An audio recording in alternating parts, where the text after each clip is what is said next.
मानस ज्योतिष केंद्र।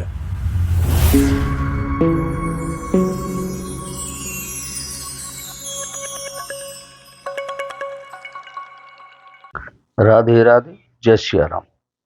साथियों, मानस ज्योतिष केंद्र यूट्यूब चैनल में आपका हार्दिक अभिनंदन है। श्रावण का बड़ा पवित्र महीना चल रहा है। हम आज बात करेंगे नाग पंचमी की, जिसमें 3 विषयों पर हम बात करेंगे। नाग पंचमी त्योहार कब है, नाग पंचमी का त्योहार क्यों मनाया जाता है, और नाग पंचमी के दिन हमें नागों की पूजा किस प्रकार से करनी चाहिए। तो आइए सबसे पहले बात करते हैं कि नाग पंचमी का त्योहार कब है। तो नाग पंचमी का त्योहार 29 जुलाई मंगलवार के दिन है। इसी दिन सोमवार से ही पंचमी शुरू हो जाएगी और मंगलवार के रात्रि 12 बजे तक रहेगी। इसलिए यह त्योहार 29 जुलाई मंगलवार को मनाया जाएगा। अब बात यह है कि हमें नाग पंचमी की पूजा क्यों करनी चाहिए और नाग पंचमी की पूजा क्यों शुरू हुई। तो इसमें पौराणिक एक कथा है कि जिस समय राजा परीक्षित को श्राप लग गया कि तुम्हें आज से 7वें दिन तक्षक नाम का नाग काट लेगा, सर्प काट लेगा, और तक्षक जैसे ही काटने आया, परीक्षित जी की मृत्यु हुई। तो परीक्षित जी के ज्येष्ठ पुत्र जन्मेजय ने बड़ा भारी एक नागों का यज्ञ किया, जिसमें हजारों नाग जलकर भस्म हो गए। सबसे बाद में तक्षक आया। उसी समय पे एक ऋषि आए जिनका नाम था आस्तिक। आस्तिक ने आकर के जन्मेजय के द्वारा किया हुआ नाग यज्ञ बंद कर दिया, और बंद कराने के बाद जन्मेजय को आशीर्वाद दिया, जन्मेजय आज के बाद जो भी आस्तिक नाम लेगा उसे नाग परेशान नहीं करेंगे। दूसरा कारण, उस दिन पंचमी थी।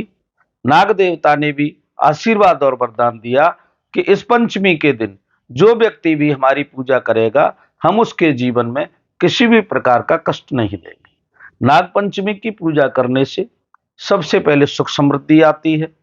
दूसरे नंबर, यदि कुंडली में आपके काल सर्प योग है, राहु और केतु के बीच में सभी ग्रह आ गए हैं, तो वह योग भी शांत हो जाता है। लेकिन अब पूजा हम करें कैसे, तो ध्यान दीजिएगा। सबसे पहले सुबह स्नान आदि से निवृत्त होकर के अपने पूजा पाठ को करने के बाद हम किसी भी कमरे के, मूल रूप से रसोई के, यदि रसोई पर न व्यवस्था बन सके तो किसी भी कमरे के दोनों साइड में 5-5 नाग बनाएंगे। नाग बना करके उनका पूजन करेंगे। सबसे पहले थोड़ा जल छिड़कें, फिर रोली लगाएं, चावल लगाएं, हल्दी लगाएं, भोग लगाएं, और हाथ जोड़ करके नाग देवताओं से प्रार्थना करेंगे। हे नाग देवताओं, हे पृथ्वी के अंदर रहने वाले अनेकों प्रकार के जो नाग देवता हैं, हम उनको बार बार प्रणाम करते हैं। हमारी कुंडली के अंदर, हमारे पति की कुंडली के अंदर, हमारे बच्चों की कुंडली के अंदर, या हमारे परिवार के किसी भी सदस्य की कुंडली के अंदर यदि काल सर्प दोष है, नाग दोष है, नागवली दोष है, यदि ऐसा कुछ है तो वो तत्काल शांत हो जाए, हमारे ऊपर कृपा करें।